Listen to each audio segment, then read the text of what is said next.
سensei اتفضل. احنا كنا اتكلمنا معاك، قلت ان انت معاك حزام اسود 3 دان سان دان. مظبوط. وصلت للحزام ده ازاي؟ ماشي يا سيدي، هبسطها لك. حاضر، هحكي لك واحكي للجمهور كمان. بسيطه. بص يا سيدي، انا دخلت التمرين عادي زي اي حد، جميل، وكان عندي وقتها 29 سنه. تمام. لما دخلت خلاص وقفت على البساط وبدات اتمرن ولبست حزام اصفر، ودخلت اختبار عادي زي اي حد، ونزلت صوري وكلام من هذا القبيل.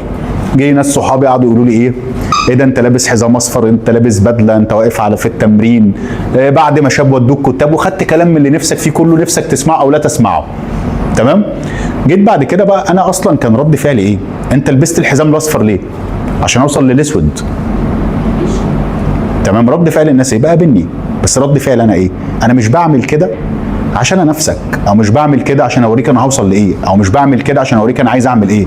انا بعمل كده عشان نفسي، انا بعمل كده عشان انا عايز ايه. انا فعلا من اول ما دخلت البساط فكرت ازاي هاخد الاسود. رحت فعلا للمدرب بتاعي سالته في كده، قلت له انا عايز اخد الحزام الاسود، مطلوب مني اعمل ايه عشان اوصل للحزام الاسود. طب انا هبسطها لك. انا مجرد اصلا ما وصلت للحزام الازرق بقى طموحي اكبر من كده بكتير.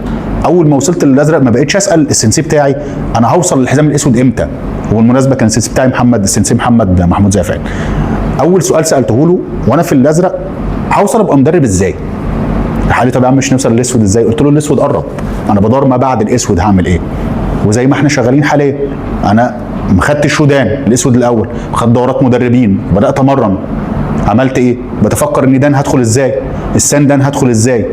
ان شاء الله رب العالمين انا دلوقتي سان دان بقى لي سنه، هدخل اليون دان ازاي؟ هتوصل لليون دان ازاي؟ لازم تتمرن، لازم تكمل، لازم تعمل كل ده عشان لعيبتك وعشان نفسك. بس كده يا سيدي. بص